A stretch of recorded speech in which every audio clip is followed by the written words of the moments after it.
Welcome to Chat with Leaders. Our mission is to give resilient servant leaders a platform for sharing the inspiring things they're doing to lead themselves, their teams, and the communities they serve wisely. I'm today's host, Jeff Bond with AppBerry, where we develop custom apps and cloud solutions.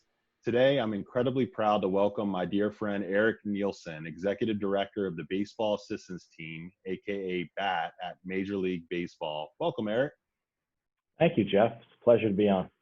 Pleasure to have you. Thank you for your gift of time. For those of you who are unfamiliar with BAT, I want to paint a picture. So think back to the first time you went to the ballpark. You saw the players in person. You watched them as your heroes dash out onto the field. They dazzled you with their strength and power. They were larger than life then, but now many of them face the harsher realities of life. Some of them have lost physical abilities. Many do not have money to pay the bills, so they're in need of some help. So the baseball assistance team, again, AKA BAT, is in the helping business, and they are dedicated to being there for the family members of the Major League Baseball team in need. Whether they were in batting practice or a pitcher that tossed you the foul ball, the shortstop who autographed your program, or the most valuable player whose statistics you memorize, they will and have helped them. The primary objective of the baseball assistance team is to aid those members of the baseball family most in need, and BAT strives to provide a means to support to those people who are unable to help themselves. So through charitable contributions from corporations, foundations, and individuals, BAT is there to assist those with financial, psychological, or physical burdens. And again, Erik Nilsen, as the executive director for over 14 years with the organization, it's such a pleasure to have you on the show to talk about this important leadership topic. Yeah, listen, I'm a big fan of the show and the energy that you bring to it every day. So keep up the good work. It's like I said previously, it's a pleasure to be here. Well, thanks, Erik. I wanted to jump right in and ask why have you chosen to invest the last 14 years in the nonprofit sector with the baseball assistance team? Primarily due to my love for the game. Grew up playing baseball with you in college, and obviously wasn't good enough to make it to the big leagues, so kind of wanted to take my passion for baseball and also passion for helping people. And when I saw this opening a while ago, it was really the perfect fit, staying in the game of baseball, but also helping people and making an impact in their lives. So it's been quite the journey. Developed a ton of friendships with our applicants, with our board members.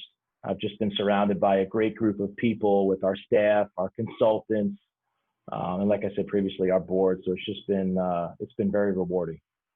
And so you work in the Major League Baseball headquarters in New York? Yeah, right in New York City at the MLB headquarters, right across from Radio City Music Hall. Awesome. Well, tell me, Erik, what's been the biggest challenge in your leadership resulting from the coronavirus pandemic, and how has that kind of changed the need or the demand that you guys have seen?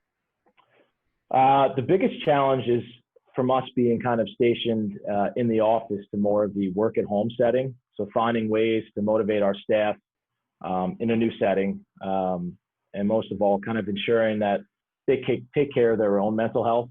It can be kind of overwhelming at times dealing with a lot of tough situations with our applicants, and the sheer volume has really been the biggest kind of issue we face, kind of keeping up with all the people who've experienced all these economic hardships during the pandemic. That's really been the biggest challenge, but also trying to keep our staff motivated too, with letting them know there's only so many hours in a day to kind of tackle all the tasks.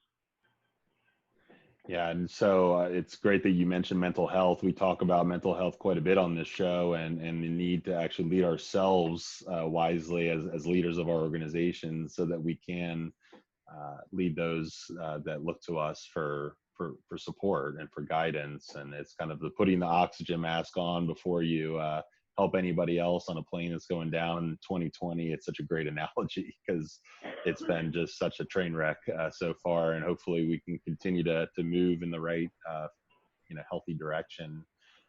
Erik, tell me, how have you typically fundraised for your organization? So our biggest fundraiser is the payroll deduction program. So each spring, representatives from our organization go out to the 30 teams in Arizona and Florida.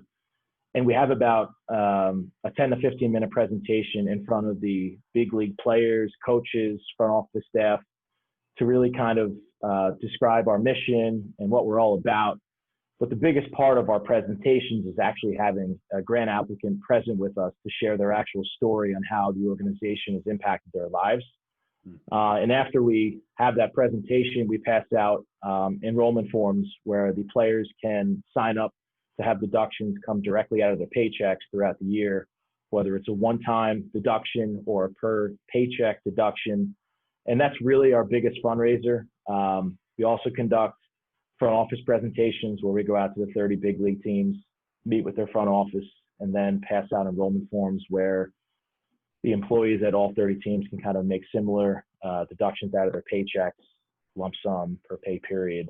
So really kind of going to our constituency, the people that we help, kind of asking for contributions so they can support their brothers and sisters. And what has the impact been given the delay of the Major League Baseball season and spring training probably being quite different this year? Well, I mean, luckily for us, we really weren't impacted by COVID during the spring. It was actually right after we got home. So we had our presentations, but unfortunately we've taken quite a financial hit with everything that's happened because the players' pay has been, impacted by the reduction of games that are being played. So luckily for us, they've been very generous over the previous years, which has enabled us to continue helping people, during this tough time. Yeah, and I love the community that you're building through the baseball assistance team because it is a family, as I mentioned earlier, as we were talking about, painting the picture and the fact that people could look into the future and see themselves perhaps getting into a situation that's out of their control and the need to give and the people that went before them. So it's great that you have such a community built around that fundraising and the willingness to do that. So tell me, Erik, kind of shifting gears a little bit here, you and I were talking earlier about the importance of delegating responsibilities to your direct reports and grooming other leaders within our team. We often say that leadership is a temporary seat. There's no infinite reign over a leadership position. So we need to have healthy organizations with leaders that are going to follow behind us. So tell me a little bit more about why that's important, how you're doing it, challenges that you're facing, and just dive a little bit deeper into that if you could.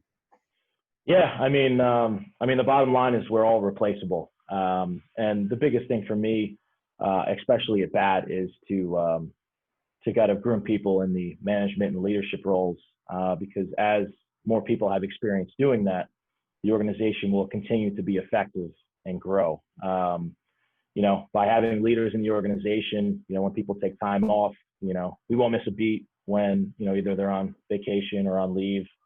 And by learning how to delegate, our staff develops new skill sets and become more well-rounded professionals. So the more leaders we have, the more decisions we're able to make with our applicants, as we continue to grow. And, it's something that our board definitely likes to see, having, more well-rounded professionals as part of our staff. Yeah, no, I love that. And it's often a missed art of being able to groom other leaders. And sometimes the best time to start is day one. You walk into the office and you say, who's my team? Am I building it? Am I inheriting a team? And then maybe who are the high potential employees that I could see as future leaders of this organization? And it's valuable experience to them to be taken under your wing and brought up into their own individual leadership, because that is a lifelong journey. We don't have it all figured out. So Erik, tell me a little bit about what you think leaders can be doing in the midst of all the multiple crises that we're having in 2020. It's such a confluence of things that are going on, just to make sure that they're taking good care of themselves, their teams, the communities they serve, while continuing to stay focused on the objectives of the business and growth. Yeah, I like to stress with our staff, obviously self-care being one of the most important things, in their lives. So, obviously being at a computer screen the majority of the day, making sure you take some time to go outside and take a walk and get some fresh air and make sure you're not kind of getting run down. So first off, just making sure that, your own health is the most important. Some other things I'd like to stress is kind of, what I've kind of taken in my role is, learning all the different roles that your staff has and volunteer to help when they're overwhelmed. So kind of, starting at the bottom with that, I've kind of learned all the different roles that have kind of gone into this organization and our growth. So, really have a general understanding of what our staff is doing and making sure to kind of follow up and have calls to kind of just understand their workload and some of their challenges and really learn, what they're doing. I think kind of helps me overall as a leader kind of guide the organization. And last, kind of be aware of compassion fatigue. So in our industry, in the nonprofit world, there can be times where you kind of lose compassion when you're hearing some of the similar stories, and making our staff aware of what that is, and when they do have it, to try to get a fresh perspective on some of these cases that they're working on, really kind of benefits us. And don't be afraid to ask for the opinion of others and their fresh set of views. So those are really the three things that really stand out of how to kind of handle this crisis that we're undergoing right now. Love it. Yeah, your team is lucky to have you, Erik, and great principles that you're sharing with them, and sage advice. So glad to see that you guys are continuing to do well, and hope that you continue to thrive and have prosperity during this time. If people were to learn more about BAT or want to learn more or get in touch with you, Erik, what would be the best ways? If you want to learn more about BAT, you can visit our website. It's baseballassistanceteam.com. If you would like to connect with me directly, just find me on LinkedIn or on Twitter. My handle on Twitter is Erik_Nilsen, Nilsen. So yeah, those are the three ways to kind of learn more about BAT and connect with me directly. Fantastic. Well, we'll certainly be sharing the show notes and all those resources on our website, chatwithleaders.com, when we post the episode. We'll start by getting the video episode up on our YouTube channel very quickly here. But Erik, it was great talking to you today.